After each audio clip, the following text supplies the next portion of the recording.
Hi everyone. तो दोस्तों I think आप सभी Lalit Narayan Mithila university Darbhanga part 2 English honours के स्टूडेंट्स होंगे और आप सभी का सेशन 2021 से 2024 होगा।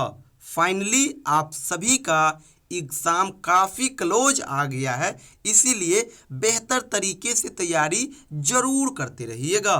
दोस्तों पार्ट 2 अन्य पार्ट की तुलना में काफ़ी स्कोरिंग माना जाता है, इसीलिए यहाँ पे बेहतर तरीके से तैयारी कीजिएगा, क्योंकि यहाँ पे सिलेबस जो होता है ना वो काफ़ी शॉर्ट होता है, लिमिटेड सिलेबस होते हैं, कम समय में आप उसको कवर कर सकते हो। और पार्ट 2 अगर बेहतर से तैयार हो जाता है फिर आपको यहाँ पे मार्क्स भी बहुत अच्छे मिलेंगे। इसके अलावा आपको बता दूं, आपका इंग्लिश ऑनर्स का पेपर है। इंग्लिश ऑनर्स के पेपर में हैंडराइटिंग का बहुत बड़ा योगदान होता है, इसलिए हैंडराइटिंग को कभी भी इग्नोर मत कीजिएगा। अभी से लेकर के जब तक आपका पेपर 3 और पेपर 4 का एग्ज़ाम नहीं हो जाता तब तक आप लगातार हैंडराइटिंग प्रैक्टिस जरूर करते रहिएगा। अगर 50% योगदान आपके कंटेंट का होगा एग्ज़ाम में तो 50% हैंडराइटिंग का भी योगदान रहेगा। ये चीज़ आप बढ़िया से देख लेना।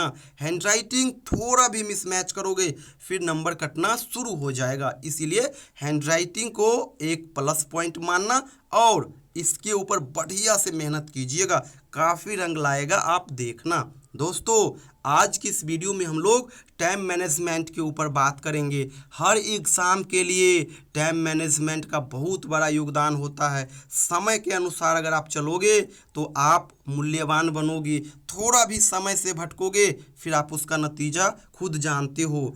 हैंडराइटिंग बेहतर होने के साथ साथ टाइम मैनेजमेंट का भी आप लोग पालन जरूर कीजिएगा। कुछ स्टूडेंट्स का मानना होता है कि सर मैंने एक क्वेश्चन को बहुत अच्छा से लिखा, लेकिन जैसे ही मैं दूसरे क्वेश्चन तीसरे क्वेश्चन की ओर गया समय घट गया, मैं बेहतर तरीके से लिख नहीं पाया। और इसका एकमात्र कारण है आपने टाइम मैनेजमेंट को फॉलो नहीं किया। अगर टाइम मैनेजमेंट को फॉलो किया होता तो इस प्रकार का सिचुएशन कभी नहीं आता। हर सवाल के लिए इक्वल टाइम देना है। ये नहीं कि कोई क्वेश्चन 8 मार्क्स का है तो इसको हम इग्नोर करते हैं, जो लॉन्ग क्वेश्चन है 17 मार्क्स का इसको हम बढ़िया से कवर करते हैं, बिल्कुल नहीं। हर क्वेश्चन के लिए टाइम फिक्स कर लीजिए कि नहीं हमें इतने मिनट्स में इस क्वेश्चन का आंसर किसी भी हालत में दे देना है। तो यहाँ पे जो मैं आपको टाइम मैनेजमेंट के लिए कुछ टिप्स बता रहा हूँ, आप इसको फॉलो कीजिएगा, काफ़ी कारगर सिद्ध होगा आपके लिए। और देखिए दोनों पेपर को एक साथ यहाँ पे हम कवर करेंगे। देखिए पेपर 3 और पेपर 4 दो आपका ऑनर्स पेपर होगा पार्ट 2 में, और दोनों पेपर में टोटल 5 सवाल पूछे जाएंगे। पेपर 3 में भी और पेपर 4 में भी 5-5 करके सवाल आएंगे, और इस 5-5 में से क्या होगा, दोनों पेपर में 4-4 लॉन्ग क्वेश्चन होगा और एक एक्सप्लेनेशन का क्वेश्चन होगा, और एक एक्सप्लेनेशन के सवाल में ही ए बी सी और डी इस प्रकार से 4 सवाल होंगे। और दोनों पेपर को सॉल्व करने के लिए आपको टोटल 3 घंटे का समय दिया जाएगा। पेपर 3 है तो पेपर 3 के लिए भी 3 घंटे का समय दिया जाएगा, पेपर 4 है तो पेपर 4 के लिए भी 3 घंटे का समय दिया जाएगा। यानी 3 घंटे का अर्थ 180 मिनट। आपको 180 मिनट के अंदर ही 4 लॉन्ग क्वेश्चन और 4 एक्सप्लेनेशन के सवाल का आंसर देना होगा। तो इस अप्रोच को आप फॉलो कीजिएगा। सबसे पहले मैं एक्सप्लेनेशन वाले के लिए बता दे रहा हूँ। एक्सप्लेनेशन में क्या होगा, पेपर 3 और पेपर 4 दोनों पेपर में पहला क्वेश्चन ही एक्सप्लेनेशन का आएगा, और इस पहले नंबर में ही ए बी सी और डी इस प्रकार से 4 सवाल आएंगे, और चारों सवाल 8-8 मार्क्स करके होंगे। यानी टोटल 32 मार्क्स का आपका एक्सप्लेनेशन का सवाल आएगा, और एक सवाल 8 मार्क्स का होगा। तो 8 मार्क्स के लिए आप कम से कम 2 पेज किसी भी हालत में जरूर लिखिएगा। और 8 मार्क्स का सवाल है तो आप कोशिश कीजिएगा 8 मार्क्स वाले सवाल को किसी भी हालत में 15 मिनट के अंदर हम सॉल्व कर ले। एक सवाल के लिए 15 मिनट दोगे तो 4 एक्सप्लेनेशन का सवाल आएगा, 15 चौके 60, यानी 1 घंटे में आप आसानी से चारों एक्सप्लेनेशन वाले सवाल का आंसर दे सकते हो।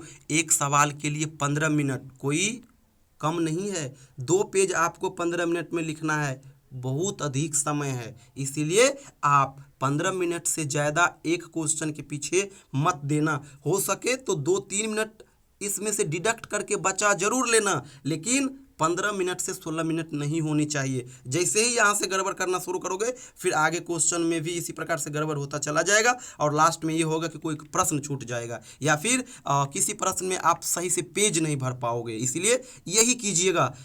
8 मार्क्स का सवाल होगा एक्सप्लेनेशन का, 4 सवाल आएंगे। एक सवाल के लिए 15 मिनट देना, तो 4 सवाल के लिए 60 मिनट, यानी 1 घंटे में आप किसी भी हालत में एक्सप्लेनेशन को फिनिश कर देना। और ये पेपर 3 और पेपर 4 दोनों के लिए बताया हूँ। अब आ जाइए लॉन्ग क्वेश्चन की ओर। दोस्तों, पेपर 3 और पेपर 4 दोनों जगह दूसरा, तीसरा, चौथा और 5वां, ये 4 लॉन्ग सवाल आएंगे। और 4 जो लॉन्ग सवाल आएंगे वो 17-17 मार्क्स करके होंगे, यानी एक सवाल 17 मार्क्स का और 17 मार्क्स का लॉन्ग क्वेश्चन है। तो आप किसी भी हालत में 4.5 से 5 पेज किसी भी हालत में जरूर लिखिएगा। 17 मार्क्स का सवाल है, 4.5 से 5 पेज आपको लिखना ही होगा। इससे कम लिखोगे फिर मार्क्स कम मिलेगा, ये चीज़ याद रखिएगा। और सवाल 17 मार्क्स का है, तो आप कोशिश कीजिएगा 17 मार्क्स वाले सवाल का आंसर, एक सवाल का आंसर आप किसी भी हालत में 25 मिनट के अंदर जरूर दे दो। एक सवाल के लिए 25 मिनट लोगे तो टोटल 4 सवाल आएगा। 4 सवाल को आप 100 मिनट में जरूर फिनिश कर लेना। एक सवाल के लिए, गौर से सुन लो, एक सवाल के लिए आप 25 मिनट का समय लोगे तो 4 सवाल के लिए कितना मिनट लोगे? 4 सवाल के लिए टोटल आप 100 मिनट्स का समय लोगे। टोटल आपके पास समय कितना था? 3 घंटा, यानी 180 मिनट। तो 100 मिनट में आप लॉन्ग क्वेश्चन का आंसर दे दोगे चारों का, और 60 मिनट में आप एक्सप्लेनेशन वाले सवाल का आंसर दे दोगे चारों का। तो 100 और 60 160 मिनट हो गया। अभी भी आपके पास कितना मिनट बच गया? 180 मिनट में से 160 का यूज किया तो 20 मिनट अभी भी आपके पास बच गया। अब 20 मिनट का आप यूटिलाइज सही जगह पे करोगे। एक बार फिर से आप क्वेश्चन नंबर 1 से लेकर के लास्ट क्वेश्चन तक रिव्यू करना और देखना कि कहाँ पे आपने क्या छोड़ दिया।